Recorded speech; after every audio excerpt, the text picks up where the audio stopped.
Okay, hey everybody. Been a little while. Today we're going to do some device maintenance.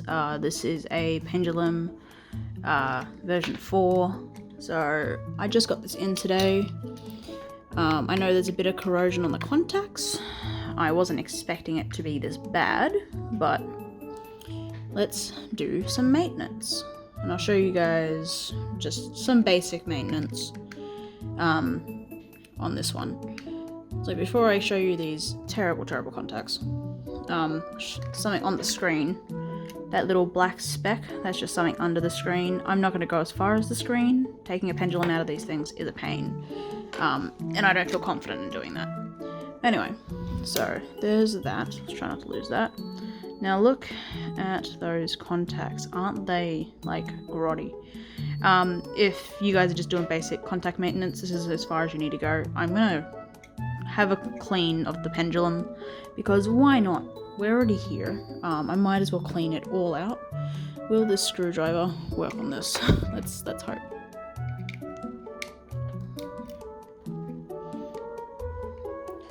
But yeah, I figured I might as well do this because not everybody knows about device maintenance.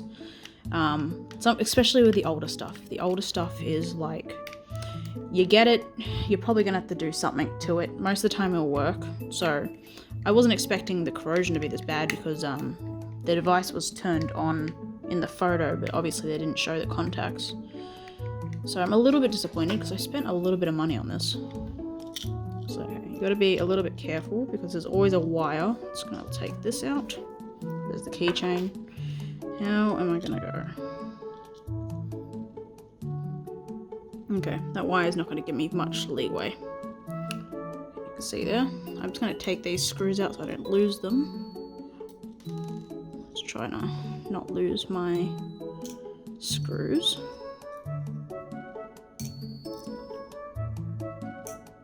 Okay, so there's that. Just rest this here.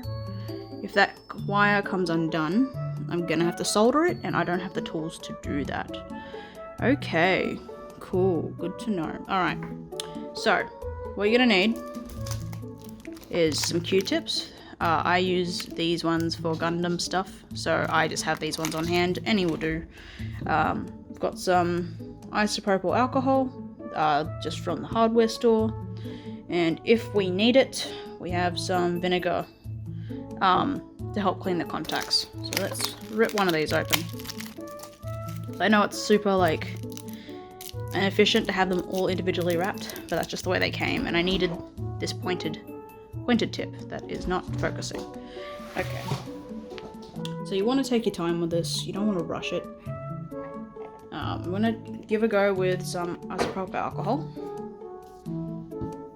Just give those contacts a good clean, and hopefully most of it will come off.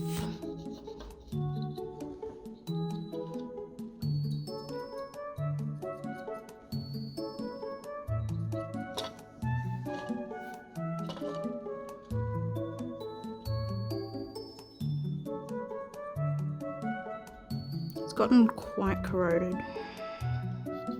Not exactly happy about that. But let's just do our best to clean what we got.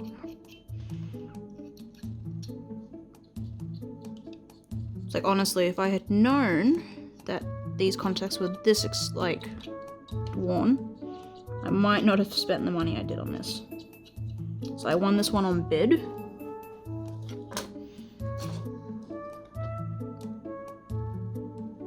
Okay, get some more isopropyl.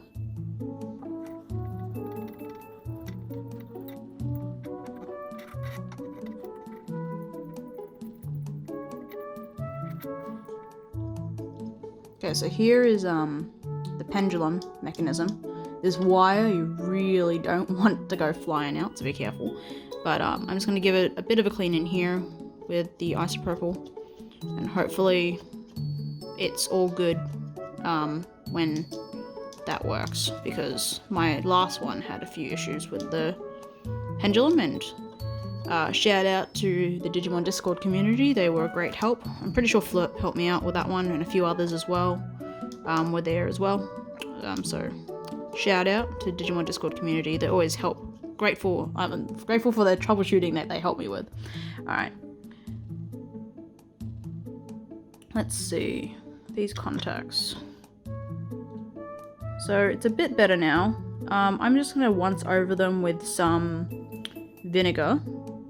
And then I'm going to have to use some isopropyl. If you're going to use vinegar on any part, make sure you use isopropyl alcohol on top of it after you're done with the vinegar. Because vinegar will get rid of some of the rust and all that fun stuff, but it will continue to deteriorate the part. If you use isopropyl alcohol, it will stop it from doing that.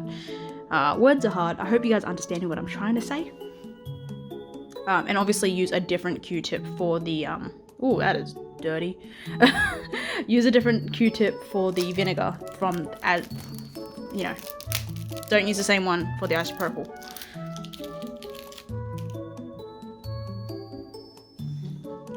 So because my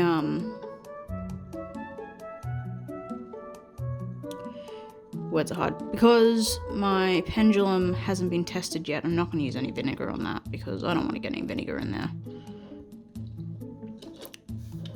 It's probably fine. I was just doing it as a precaution because I'm already opening this bad boy up. So I figured I might as well.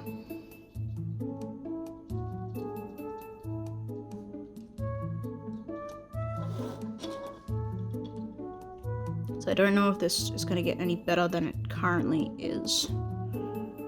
I hope it does, but what can you do?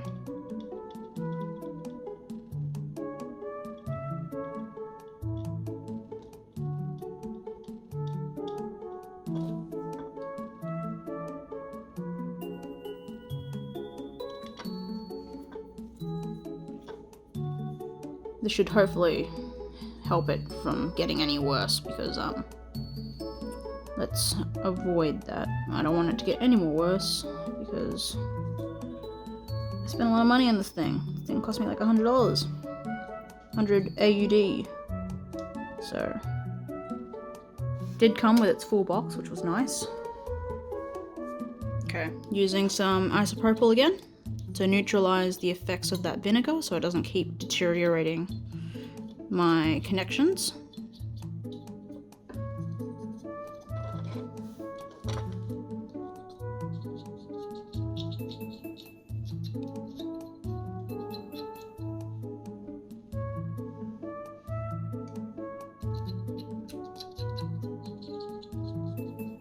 And give one last little clean in this part here, because why not?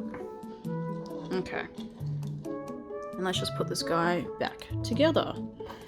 I'm gonna leave this part off because this also needs a clean, and I don't have time for that right now, but it's just gonna stay on the side, and I just want to make sure this thing's working. Okay, let's put this guy together.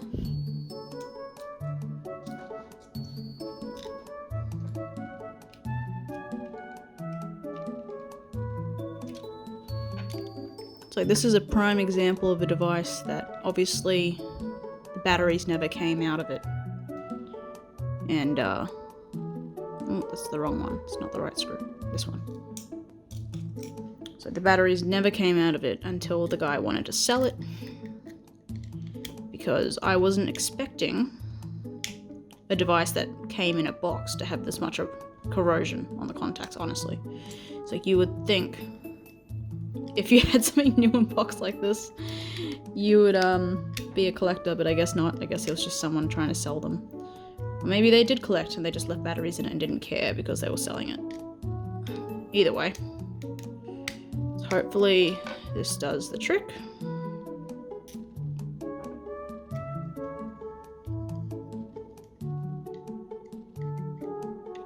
So if you are testing the pendulum, obviously you can just put the 2 last screws in. And if you are gonna put it back together properly, don't forget the keychain, but I am a-okay with not putting that in right now.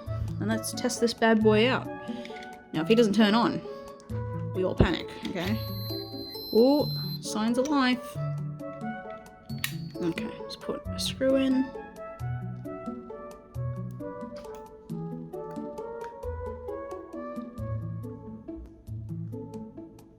But yeah, this guy, just from the way the screws were, I could tell he's never been opened up before. Which is most devices, honestly.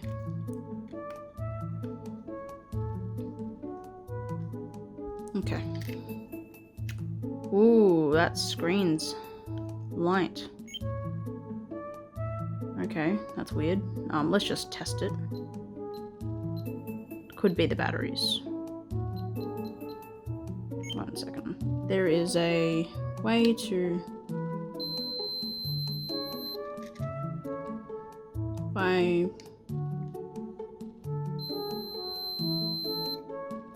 Wait, hold down C and hit reset.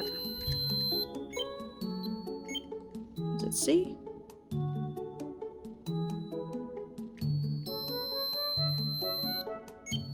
Okay, well, let's just...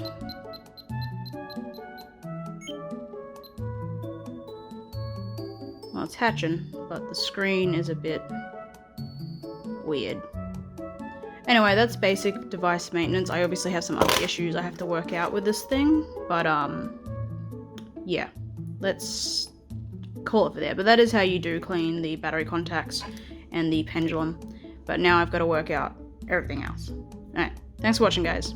Bye. Hey everybody, so I thought I'd give you an update on this guy with the screen. Also in the last clip, I was trying to hit buttons with the reset. You're meant to hit A and the reset button at the same time so you can check the pendulum. Turns out the pendulum in this thing is great. What's wrong with it is the screen polarizers, is what makes the screen dark when you see the pixels, is severely damaged. I'm assuming from sun damage. So I've ordered some parts. I contacted the eBay seller. He was pretty good about it. He ended up giving me a full refund. I was fully ready to send this back, but he said I could keep it. So I guess that's a win. We get this pet, and hopefully we can fix the screen polarizer. Everything in the last clip is relevant to just basic maintenance. This device just happened to have extra screen damage that we may, visit in the future if I can figure out how to fix it. Again, I just want to shout out to the Digimon community, the Discord community. They helped me troubleshoot a bunch of things with this screen so that I kind of know what I'm doing. Big shout out to Ray for letting me know how to fix this. And, everyone else in the community that jumped in and helped me figure this out. Because I'm not gonna lie, I was freaking out about this a little bit. So again, thank you to the Digimon Discord community. It's a great place and a great resource for things like this. So yeah, so thanks for watching. I hope you found the tips in cleaning the battery section useful. And we'll see you in the next one. If you like videos like this, let me know if you guys want to see more like teardowns and reviews of like the inside of these devices. The newer stuff is a little easier to take apart, so if you want a video of just how to take the DM20th apart, I can do that too. Alright, see you in the next one. Bye.